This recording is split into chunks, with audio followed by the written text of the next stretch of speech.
So, this turned up. What is it? What's in the box? Is it worth it? But most importantly, is it any good?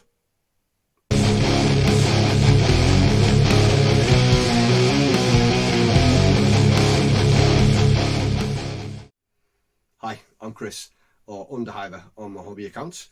I take things like this, I cut them up, smash them together and turn them into things like this. And this. And this. And this. I'm also one half of Sump City Radio, a Necromunda podcast. This is under construction. Welcome to the channel. Okay, as the name suggests, I like Necromunda. I like Games Workshop, Warhammer 40,000, things like that. And as you could probably tell by the intro, I really like kit bashing and converting miniatures. So under construction is going to be a place for me to record my hobby progress, hopefully encourage me to get some projects finished and possibly encourage some other people to try out some of the things that I'm doing. We'll also be making some terrain and we will do the occasional review, like today. So Games Workshop sent me this, so let's have a look. Okay, so before we start looking at all the cool shit inside the box, let's tackle the first point. What is it? Hive War. It's the latest starter set for Necromunda from Games Workshop. As it's a starter set, I figure we'll tackle it from a beginner's perspective. So what is Necromunda in a nutshell? It's a tabletop skirmish game set in the shithole dystopian totalitarian world of Warhammer 40,000. It's a planet that's been ravaged by millennia of industry where they produce weaponry and equipment for a galaxy-spanning empire that's ruled by a corpse god on a golden life support throne. The environment's shafted, the seas have boiled dry, the atmosphere's burned away, so now nearly the entirety of the planet's population's billions live in these gigantic megastructures called hives, which are as big as mountains, and understandably they're pissed off. But nobody's more pissed off than the people who are at the bottom, where if they're really lucky they might get to eat reconstituted corpse protein once a day washed down with recycled piss. Government sanctioned cannibalism is the good kind, right? Nasty ass gangs are constantly fighting over territory, prestige, control of industry, sometimes just for fun. Everybody wants what you've got, and if they've got a bigger gun, you probably won't have it for very long. It's a brutal hellscape where ultra-violence is a common occurrence and death just means that you're on tomorrow's menu. That's not to mention the Gene Smith roid rage-fueled chads, psycho warrior women, creepy-ass assassin spies, irradiated tech heads and hobo murder priests. Throw in cannibal cults, alien insurgency, some body horror, space drugs and dark satire, give it all a vigorous shake and you're getting somewhere close. It's fucking brilliant. Hive War is the latest box set since the game's re-release in 2017 with Necromunda Hive, which essentially resurrected the game. Then we had 2019's Dark Uprising, which was a beast of a box with a beast of a price tag, but it did come absolutely packed with the new Zone Mortalis plastic terrain, a whole new faction with corpse grinders and a whole new campaign system. Now this new set is being billed as the new core set, so it's specifically designed for beginners or people coming back to the game after a long absence. Now they aren't trying to reinvent the game again. This isn't an update of the rules, this isn't a Necromunda 2. This is essentially taking all of the lessons learned in the last 4 years, adding all of the FAQs and the erratas to streamline the rules and make it accessible to a new player. And that's exactly what they've done here. So let's have a look inside. Well, first off, you're going to get your battle mat where your terrain and your minis go when you play the game. It's paper, it's perfunctory, it is printed on both sides and it folds out to about 18 by 18 inches. It'll get you started. A sheet of punch out tokens for status effects, etc. 2 quick reference cards, 1 for each player, and that's just to keep you straight on the turn sequence. A deck of cards, 11 blank fighter cards each, 11 tactics cards each. Your blank fighter cards are for recording your gang, and your tactics cards have in-game effect.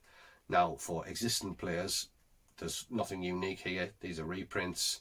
There's no house specific. It's just 11 generic cards for each player so that they can get a hang of the tactic card mechanic.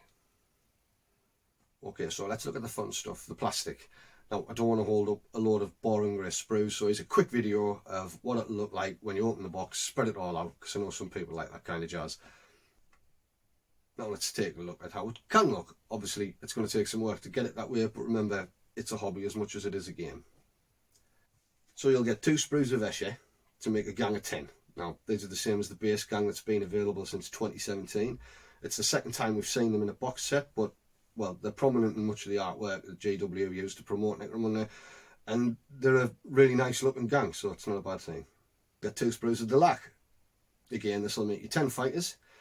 I really like the Delac are front and centre in this kit, because they did fall to the back of the queue of the re-release, and, well, they'll be the last main house to get the update, so go spooky boys.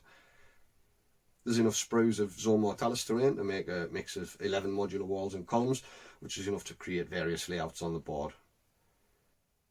You're also going to get a sprue of barricades and objectives, your blast templates, range ruler, and 2 sets of dice. Right, let's have a look at the rulebook. Now, GW said that this is going to be an updated and streamlined version of the rules, and basically that's exactly what it is. You're going to get 104 pages that will take you through the core mechanics of the game, and it includes the FAQ and errata that I mentioned earlier. The move from tiles to playmat means that we go directly to true line of sight. We don't have that abstract system that was present in 2017's Underhive. Now, this seems to speak to Games Workshop's desire to lose the impression that Necromunda can be played in 2 ways, a quasi 2-dimensional board game and a fully realised 3-dimensional game. It just smooths the transition between game types. One of the cool additions for this rulebook is the ability for new players to be able to test out the 6 main houses. They've included a basic list for each. Now, by basic, I do mean stripped back and streamlined, which seems to be the buzzword of this box set. So you're going to get an illustration, a page of fluff, which is your background, fighter profiles, a house list, which is your weapons and equipment, and a skills list that you can just pick from and throw on a leader or your champions. The weapons and equipment that are available are all weapons and equipment that you can pull out of the basic gang boxes. So you pick up a gang box, everything in there is usable. It means that people who don't have a bits box or other model kits to pull from aren't going to be frustrated because they don't have a plasma pistol or bolter or insert weapon of choice. The fighter profiles are limited to leader, champion and ganger. There's no juves, prospects, uber champs, anything like that. There's a reason for this and we'll address that later. Skills in Hive War are another section that have been streamlined just for expediency, getting playing as fast as you can. So instead of having primary and secondary categories or broken down into skill sets, so like brawn, ferocity and shooting, you're just going to get a selection of skills from the set that aren't necessarily specific to that house or fighter type. You're going to chuck them on a leader, chuck them on a champion, get using them within the game. I think a lot of this has to do with the size of the board. You'd be a bit pissed off if you picked an agility skill that helped you leap from platform to platform with ease when there's no platforms to leap from.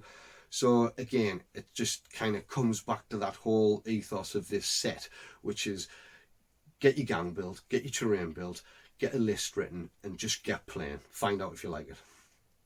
There's 5 scenarios included in the rulebook.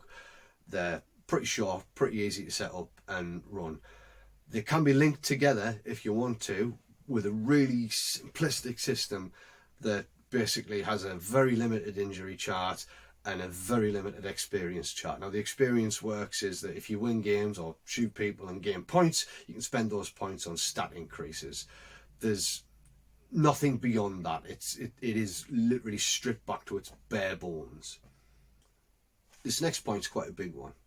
There's no campaign system in Hive War. There's no post-battle sequence at all, really.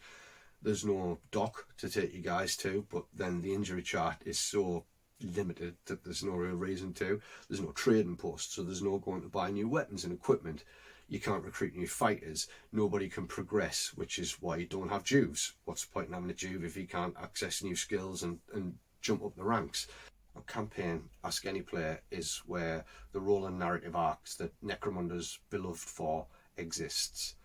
This box, although it doesn't contain that, it contains the framework around which that's hung. Now, it means that the hardback books, Gangs of the Underhive, and the hardback rulebook aren't made obsolete. You will still need those if you decide that you want to continue with your Necromunda experience. Is Hive War worth it? Yeah. You're going to get several hours of play and several hours of hobby out of one box. So, without a doubt. Would I recommend it? For a beginner, absolutely. This is the place to start if you're just coming into Necromunda now. I wouldn't have this box if it wasn't sent to me for free, because I did a little bit of research and I realised it didn't have anything in that I wanted or needed to add to my collection. It adds nothing new. There's no unique parts or components in there, which is a good thing because it prevents any bitterness of having to chase down a 90 to 75 quid box just to get hold of an exclusive tactics card or a slightly different miniature. If you're an existing player, you can happily just pass this by. It's good for you to recommend to new players, but otherwise, unless you've got a fetish for anything with a Necromunda logo on and you just have to have it all, then you don't need it. Next episode, I'm going to be kit bashing a Redemptionist to coincide with the newly released House of Faith book. We're talking whirring blades of death and shit tons of fire. So it'd be great if you could tag along while I play with knives and glue and plastic and Frankenstein the shit out of something. See you in the Underhive.